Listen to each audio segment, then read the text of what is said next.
present or somewhat nearby provides an extra personal touch for give us all a much better understanding of what's going on.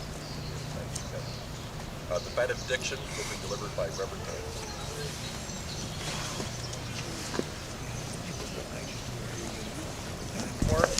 He served in the Army as a member of the military police.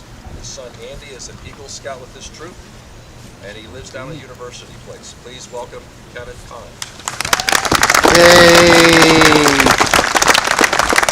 Good morning, everybody. Glad that so many of you could come out on such a great day, such a beautiful day. Yes, our son is an Eagle Scout with Troop 112. I can't forget my daughter, who is a Silver Venture Scout with the Cradle of Liberty Council as well. So I was very reluctant to speak, and as Mr. Federico and myself took over the organizing and planning of this event, we found that a lot of veterans are very reluctant to speak. Most of us, and myself included, really saw no action. We had no excitement, no battlefield courage or anything like that. So it's hard to come up here and represent those who gave up their lives so that we can all live in freedom and peace. But in looking back over my short time in the military, I do have one story that I'd like to share some.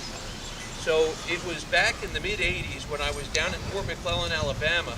I was in the company office, and the first sergeant came in one day, and he looked at us in there, and he said, "You guys have got it made."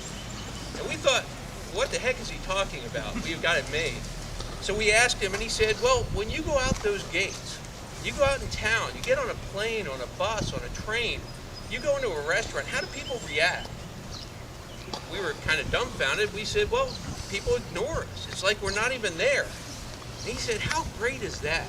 When I was a private in the 70s, you go out off post, people would yell at you, throw things at you, call you names. They treated them like dirt."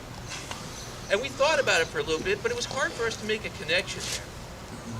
And then years go by. I was out of the military in the Gulf War and the Operation Desert Shield, the Desert Storm, and really the perception and the appreciation by the public of the service that the young men and women in the service performed for all of us really kind of changed. And for the better. So airlines give priority boarding now to servicemen and women. Some businesses give discounts. You know, random strangers walk up to service personnel in the airport, shake their hand, buy them a drink, thank them for their service. It's great. Every 4 years or so, the Boy Scouts hold a national jamboree. Big event, 30 to 40,000 scouts from around the country gather in one spot for 10 days of camping and activities and fun. And in 2010, our son, went down to Fort A.P. Hill in Virginia for the Boy Scout Jamboree, and I got a day to go down and visit. It was great. At the end of the day, I was walking to my car, and in the parking lot, I saw an MP standing there. Well, I was an MP. He's an MP. I went over, I shook his hand, thanked him for his service, and then I said, "You guys have got it made." People buy you drinks and shake your hand. When I was a private, people ignored it, right? So it's great that the attitude and the perception and the appreciation have really changed over the years, and that we can show these young men and women how much they mean to us.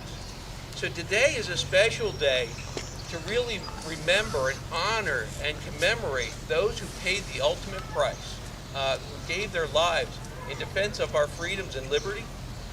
But every day of the year is a day to be thankful for all those who are currently serving, all those who put on a uniform to protect us and keep us safe, in the hope that someday their name isn't one of the names that we read off at a future Memorial Day event. But not only the men and women of the Army and the Navy and the Air Force and the Marines and all the other services, but even down to the local level, our local police and fire departments and first responders, anyone who wears a uniform and protects us and keeps us safe nationally or in our own communities. We should be thankful for each and every one of them. All right, so thank you all for coming again. I hope many of you can join us as we march down to the cemetery to lay flags at the graves of those who served before us.